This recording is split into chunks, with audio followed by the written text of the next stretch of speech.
Everybody wants a discount these days. We know the economy isn't as great and people are facing challenges. But as a sales rep, how do you tactfully go about handling a discounted request?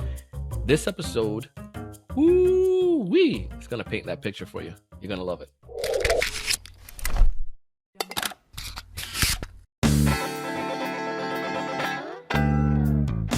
Hey, everyone. Welcome to another great episode of the Sales Evangelist Podcast.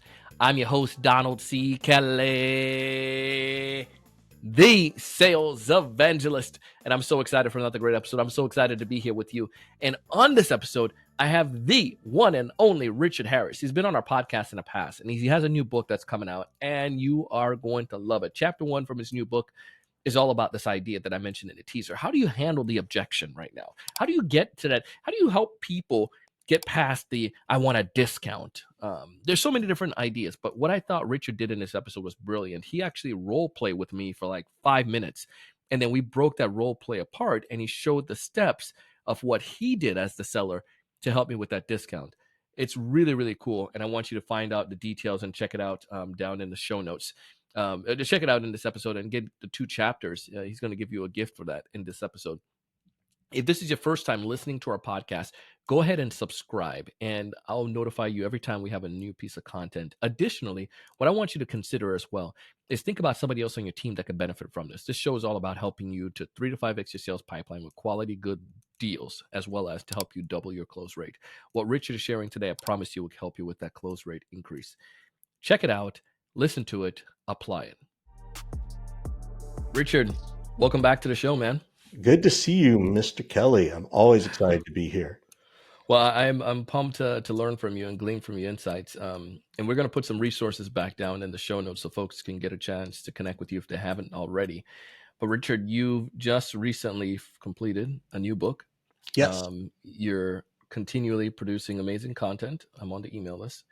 And, your family's doing fantastic. So I would like for you to take a minute, man. Tell people a little bit more about what you do, though. Like, let's go detail into that. Yeah. So I offer go-to-market and founder-led sales strategies in addition to sales training, which is probably what I'm known for the most, where I teach people how to earn the right to ask questions, which questions to ask, and when to do it in the sales process. So whether it's one-on-one coaching or with sales teams, that's really what I've done the most for the last 10 years or so. How did you get into figure out that's that niche that salespeople have the biggest challenge with, or maybe that's your skill set lie to, but the permission to ask that question, getting that, talk to me a little bit more about that. I got that working. I'd started my consulting business and I got seduced by a really good technology to go back to work with a founder that didn't work out, and that's okay. It happens. But I was working with one of the salespeople and we were talking about, well, how do we get there? How do we get to this point to ask these kind of personal questions, right? And we all knew how to do it and we knew to do it. And we just came up with this framework of like, well, you got to earn the right to ask these questions. And I'm like, oh, that's a really good catchphrase. And the more I thought about it, as I went back into consulting, I was like, there's not anybody in sales or revenue or touches revenue that doesn't understand that you have to ask the right questions and you have to do it at the right time. And everybody understands that many people on their team just don't do it, whether it's through fear, lack of knowledge, lack of training, lack of coaching. So whenever I say earn the right to ask questions, which questions to ask and when, every revenue leader I know can think of 3 people on their sales team that are like, I know somebody who needs that. And so that's where it started. And then it helped me evolve my thoughts around, we need to teach reps and ourselves how to paint pictures of pain, but we don't paint them. We ask the right questions so that the prospect or customer paints their picture of pain. Well, what's it like when this happened? What do you mean, you spend this much time? Well, what does that mean? How much time are you spending? What is that costing you? What would you be doing if you had more of that time back? So digging into that whole efficient and effectiveness way more detailed is what I'm going after, right? Is what I'm trying to teach people to do. And we do that by getting people to tell us their story. And we have to ask the right questions to get them to tell that picture of pain and help them realize, help us figure out and help them figure out, do they have a headache or do they have a migraine? And it's our job to make these headaches migraines. And if they're not, then we've still done our job, because now we've disqualified something from our pipeline and we're not wasting our time with them. Makes so much sense. I love this. How does this line up with your new book? Yeah. So shameless plug, The Seller's Journey. You can find it at thesellersjourney.co. It's on Amazon and all the other places. It takes everything I've done over the last 10 years and puts it into a book, right? Which is kind of what everybody does. And there's really two parts to this book. There's the mindset and framework that we talk about in the beginning, right? Like what does our mindset need to be to go into sales? And then the second part of the book is 13 tactics, right? We talk about things like respect contract and using the phrase and versus but, and um, um, how to not give away the discount, how to negotiate with procurement, like these tactics that people probably know and use, but they've never sort of been taught it in such a structured way that it sticks and that it's relevant. We also talk about bucketing your questions. Like, how do you bucket your questions around need or economic impact or access to authority and timeline? So all those things. So it gets super strategic in the beginning, and it's very tactical from the middle to the end. I love it. It's so cool. Well, one of the principles you and I talked about before we started recording, Richard, and you just hit on it, is this idea of relative to your book is the discounting. Mm-hmm. And again, Mm-hmm. first off, just congratulations. Just Thanks. knowing, like, the amount of work imagine the amount of work you probably went in to put that 10 years down into this piece of work of art. It's an understatement of how long that could probably take. But it needs to get out to the world, and definitely putting it in the show notes. But congratulations, and Thank you. congratulations.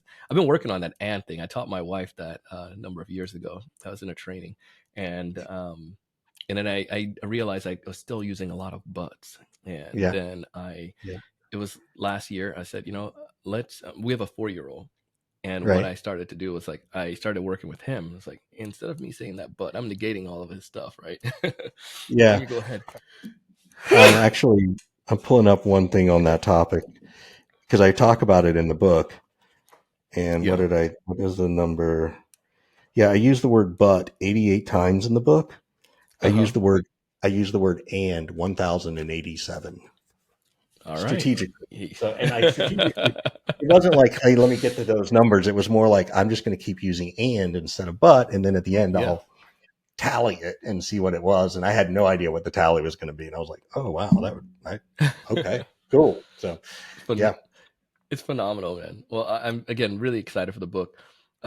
But not but and let's go back into it.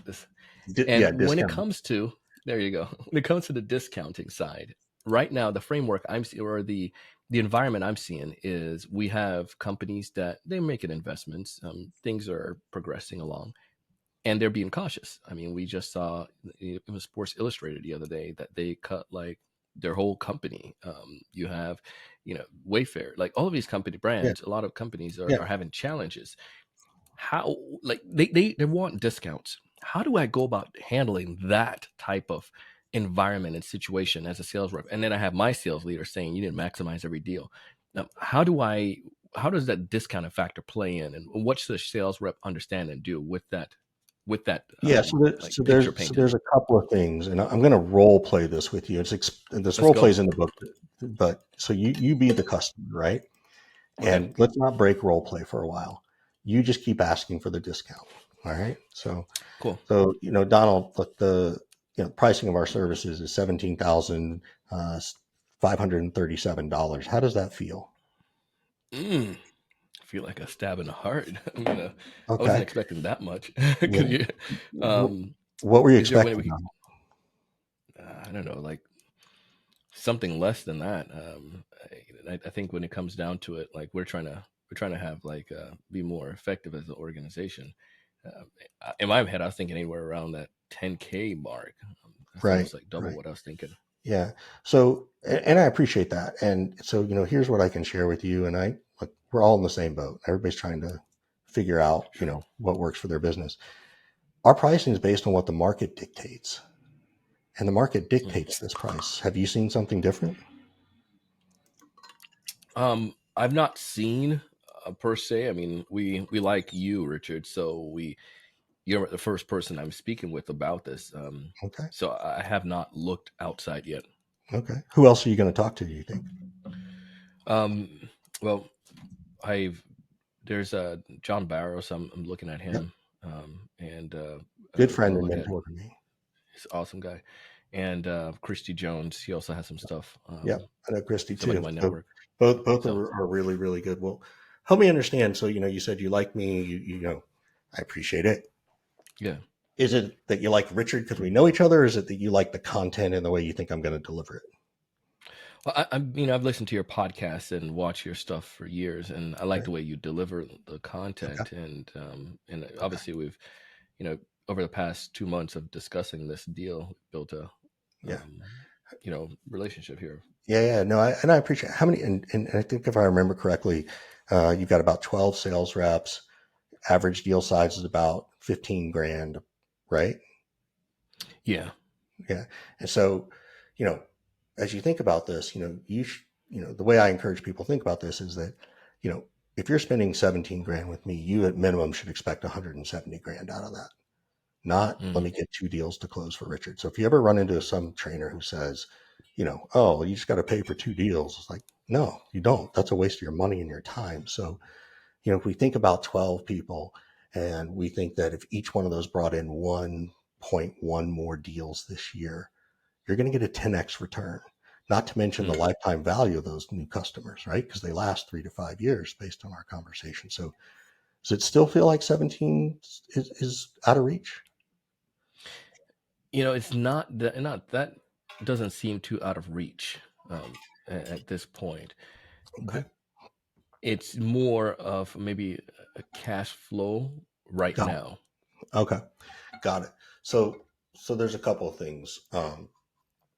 So there's a couple of ways people can earn discounts, right? So one way is you get 2% um, for a longer contract, which we can work Mm, on. You can get 2% to prepay for the whole contract. mhm. You can also get 3% for marketing support, like customer quotes, a quote from your CEO or a quote from you or your team. Which of those would you want to get to? I think probably the lowest hanging one would probably be the CEO. I know she would be Okay, open to that. great. Okay, cool. Well, let's go forward with that. How's that work? Let's do it. Let's Okay. do it.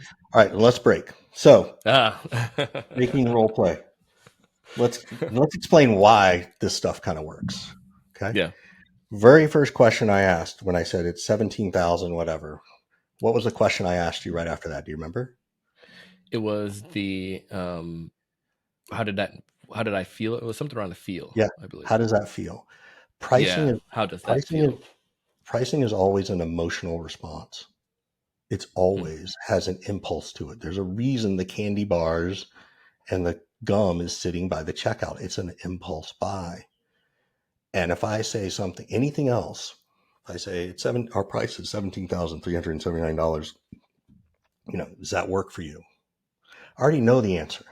I already know you're going to ask me for a discount, right? So first thing is I'm giving you this ridiculously confusing number that's in odd numbers because humans like odd numbers because I want to right. distract you. I want to distract you and have you go, how did you come up with that fucking number? Right. And which then opens the door for me to ask the emotional question. And that emotional question of how does that feel elicits a real response. It feels Mm. like a stab in the heart. Right. So now I know where I'm at. And believe me, you'll get it's too high. You'll get, oh, that's about right, Mhm. which then means they have thought about pricing. That's a piece of information. Yeah. Every now and then I get, oh, that's less than I was expecting. I'm like, shit. I was. Dang it.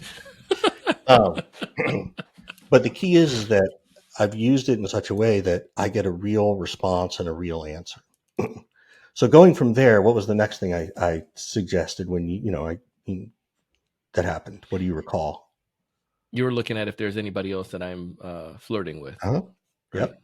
But that's only Or because basically, if I market, was it market? you were looking at what's the market, right? Mm-hmm. So keep in mind what I said was the pricing is based on what the market will bear. Mm-hmm. You can't resist that. The only answer you have is to say, yeah, but I just didn't budget that much, Yeah. which I'm ready for also. Like I'm ready for every one of these answers, right? Yeah. And because there's no CFO in the world who can give a rational answer to that's what the market will bear. Their only rationale will be, well, I got to get the ROI, which is Mm-hmm. irrational, or we just don't have that in the budget, which I just need them to say out loud. Yeah. But I've already planted this seed that I'm fairly priced. And unless they come back and say, well, actually, Richard, 12 other people are charging you more, charging 15% less, then they have Then it's no like, answer. yeah. And I also like that fact too, because when you stated that it was the market price, I think about when I go to eat and they have like freaking that. I don't eat seafood, but they have that lobster there. It's going to be Right. like, well, based on Market market rate. value. It's like, Right. you can't argue with that. Homeboy comes back and Yeah. says You like don't get $50. I've never thought about it, but you're absolutely right. If you ever order the lobster, you're just paying whatever they charge you because you don't know what the market rate is. Like seriously, as far as the waiter or waitress could put on an extra $10 for them. Like, who knows? Um, that's a really good analogy. I'm glad you brought that one up. Yeah. Um, then we But so then when I said, well, what were you expecting? You gave me this Mhm. bullshit round number. Oh, I was expecting 10 grand. I'm like, She okay, said you're making that up. 10,1,352 dollars. Exactly. At least I would have believed that, okay, you put some thought into it, or you were just trying to, mimic me. But, Yeah. it's like, so again, it just shows that people think you can do this in a non-manipulative way and get to the Mhm. truth and maintain your integrity and dignity without over discounting it. Right. Because so Yeah. often, 17, oh, they can do 10. Okay, let's meet in the middle. Well, now Yeah. I just negotiated against myself, which we've all learned is not the right thing. Yeah. So then where did we go? Then what did I do? What you How did did we get was to a discount? you it was I want to make sure I'm on the right step, because then you asked me do I what about it that I like about you in Right. particular, and it was helping. I felt that you were building value in back into you. It's like, is it because you just think I'm cool, or is it because the stuff works, or you see the value in it? And that was able to, I think that anchored it for me there. It's like, dang it, Yeah. yeah, he's right. Yeah. I made you resell yourself on me. Yeah.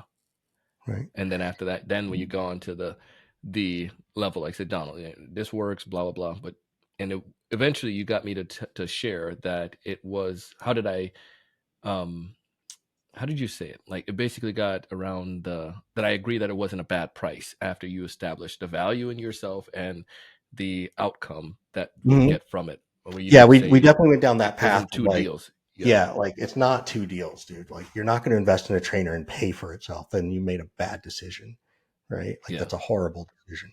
Um, and I made it 10x. Like I'm not afraid to Yeah. say that. I'm like, yeah, if you got 12 people and I can't get you an extra 170 grand minimum, and then I turned it into and again, I know we went quick, but then I turned it into the LTV of what's the lifetime value of these customers. So the lifetime value is probably worth $500,000.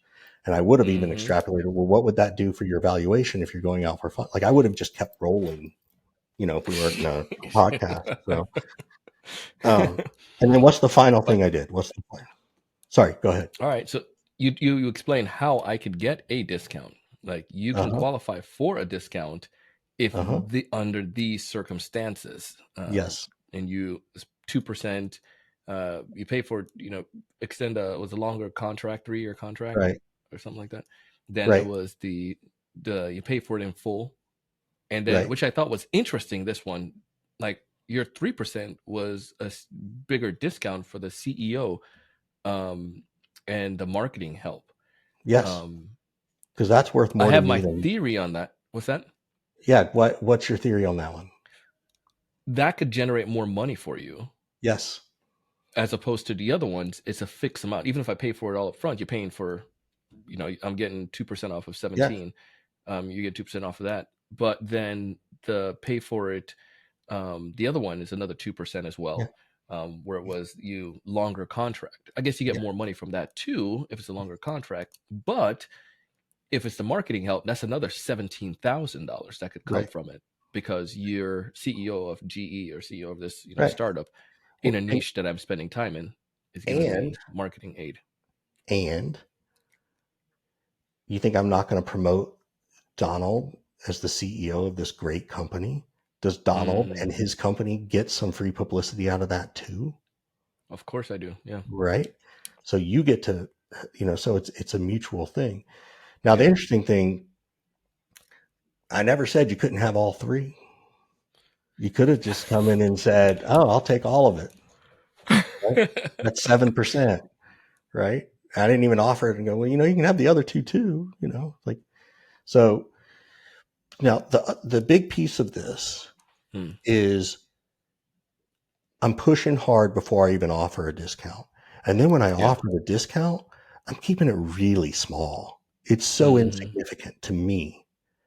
But to that Hmm. CFO, that procurement department, that CRO, 2, 3, 5, 7% is a lot. That's the present value of money kind of stuff, you know? Yeah. And procurement doesn't need a ton, right? They only need 2 or 3% to prove It their feels, value. that's what I was going to say. It feels like they won as well. Like, not Yeah. so much they won. I feel like I got something from it. Yeah. And I learned this concept when I was dealing with like Europeans and folks in the Middle East. Like, Hmm. they feel you can't go to battle without coming back with something. Like every Yep. time you negotiate. So whenever I talk to anyone in Germany, I'm like, put on an extra, Yep. a little stack on top of that, because I know it's just their MO. They're But going how to much do you need a discount when you discount. work with those people in general? No, it's 10%, the same 15? thing. Is Yeah, it no, I 2 or put like the same 3%? thing, like five. It was like around 5%. I put Yeah. like something in there for So that. now look, if you'd have played hardball and said, Richard, I need to Yeah, get it to 10%. Okay, fine. But maybe I would have done it. Maybe I wouldn't. Depends on my pipeline and where I'm at. yeah. But, Mm, you know, but I'd much rather start at 2, 4, 7% and get to 10 than start at 10 and end up at 15 or 20. yeah, So hundred that's, percent. yeah. So anyway, so that's how I roll it out. That's what I teach people. And yes, it's in the book, The Seller's Journey, available on Amazon and the Seller's Journey.co. And depending on when this rolls out, I'm actually giving away that chapter away for free right now. So Yeah, this episode, I believe it's going to go live on the 29th of this month. So you're looking at next week. So we'll make cool. sure we can put that timely, so folks can get access to that. Awesome. But all of this, like Richard, just all wraps up like perfectly for the end of the episode here. I feel you answered all the questions that I was going to bring regarding procurement and what Hmm. can we do. You gave what I should be doing as a seller heavily, but also you helped me to understand how I can help my clients win as well Yep. from that. Because Yep. I can go back to my boss now and say two things. Yes, I did get the discount. Say, yay, got the happy Yep. dance. I got 3% discount, and I got some marketing help for us to promote because he's big in our space. Right. All I need for you is just give a testimonial for this. Right. And I felt like, I came back home with, we got some good stuff, and everybody would be happy. And we should see, I can reiterate that I feel Richard is best, and we can not only just get two deals, but Richard's going to help us to see, we can, the ROI is potentially like X%, whatever that Right. is, because 100. of Yeah. what he's, yeah. Yeah. 10x. Yeah. But I think, in this environment, it's being cognizant. And the last piece that I Mhm. feel that you were the human side to this, because sometimes I think salespeople can go into everyone has a plan, Richard, right? The great Mike Tyson says everyone has Yeah. a plan until they get punched in the face. And when you get in that situation and the emotions hit, and you start thinking about how my pipeline is bare, but you mentioned something like, obviously stand your ground, be calm, And with that, you want to ensure that depending what my pipeline's looking like, I may be able to relent a little bit more or not. Yeah. And I think that's the human factor and where your business acumen come in as a seller. And I think in addition to that pipeline, it's like, what is this going to, giving this to them now, will that give me another opportunity for my next program? Or can I tack on coaching on top of that? Yeah. Or can it lead to an open path? I did one the other day, Richard, where we had a deal that was closing, and they wanted me to do speak in addition to some other stuff that they were doing for us. And I was told my investment for speaker fee, and they couldn't afford that. And then they came back, and then I said, all right. And we worked something out. And then I said, all right, well, here's what I want. To go back to the marketing side. I said, I need 3 introductions to other CEOs of referrals That's in a your good one. space. That's because they were like, okay, we can do that. They're like, we know other people like us. And I'm like, I know what you're bringing in for me with this investment. That would be fantastic if I get 2 more from that.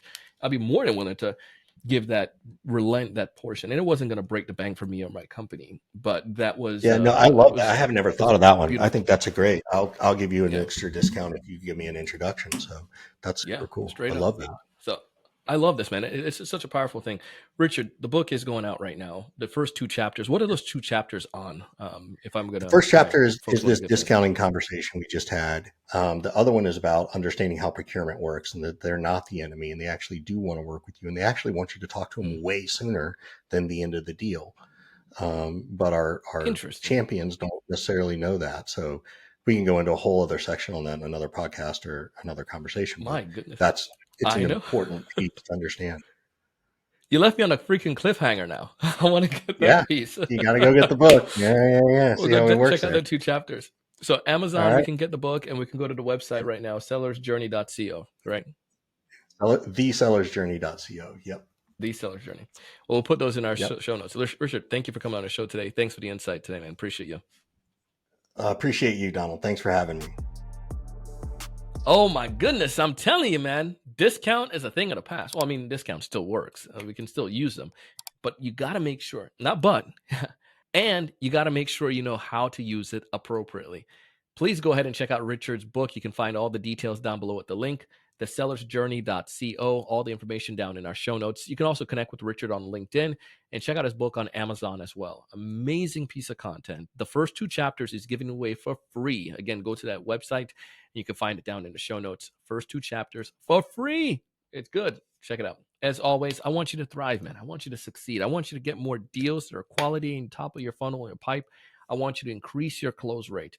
There's no reason why you can't this year. All the stuff that we're providing you, all the skills that you've gained over the years, this is your chance. This is your time, and you can do this. You can make this happen. I want you to succeed. I want you to raise your level of thinking. Now, if you get to the point where you feel like you want to get more LinkedIn content, you want to get more outreach from LinkedIn, you got to hit me up. We will love to have you take part in our LinkedIn prospecting course. We have them starting off every other month. So it's going to be pretty dope. This next one, we're going to teach you our premise again. Promise is that by the time you're done, you're going to learn how to get 3 to 5 new appointments per week from LinkedIn. No spamming allowed. Just straight up human to human, natural conversation. And we'll teach you our playbook.